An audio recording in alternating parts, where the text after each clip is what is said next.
ওকে বলো আমার জন্য ওয়েট করতে, ওকে বলো আমায় এক গ্লাস জল দিতে, ওকে বলো পড়তে বসতে, ওকে বলো ঘরে আসতে। ওকে বলো, যখন আমরা বলি কাউকে বলতে যে ওকে এই কাজটি করতে বলো, তখন আমরা কি ব্যবহার করি? টেল হিম অর টেল হার, নাকি সে হিম বা সে হার? যদি আমরা সে বা টেলের মধ্যে একটাও ব্যবহার করি তাহলে my dear friends, here you make the mistake.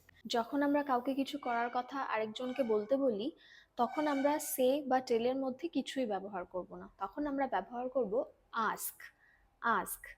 For example, ওকে বলো দরজা বন্ধ করতে, ask him two lock the door. Ask him two lock the door. কারণ আপনি এখানে কাউকে ইনস্ট্রাকশন দিচ্ছেন যে একে বলো এই কাজটি করতে, সেই কারণে যেহেতু আমরা ইনস্ট্রাকশন দিচ্ছি তাই আমরা এখানে আস্কের ব্যবহার করব। নেক্সট এক্সাম্পল, ওকে বলো ঘরে আসতে বা ভেতরে আসতে, ask him to come inside. Ask him to come inside. ওকে বলো আমার জন্য ওয়েট করতে, ask her to wait for me. Ask her to wait for me. ওকে বলো বাইরে যেতে, ask her to go outside. Ask her to go outside. ওদের কিছু নিতে বলো, ask them to have something. Ask them to have something. ওদেরকে বসতে বলো, ask them to sit. Ask them to seat.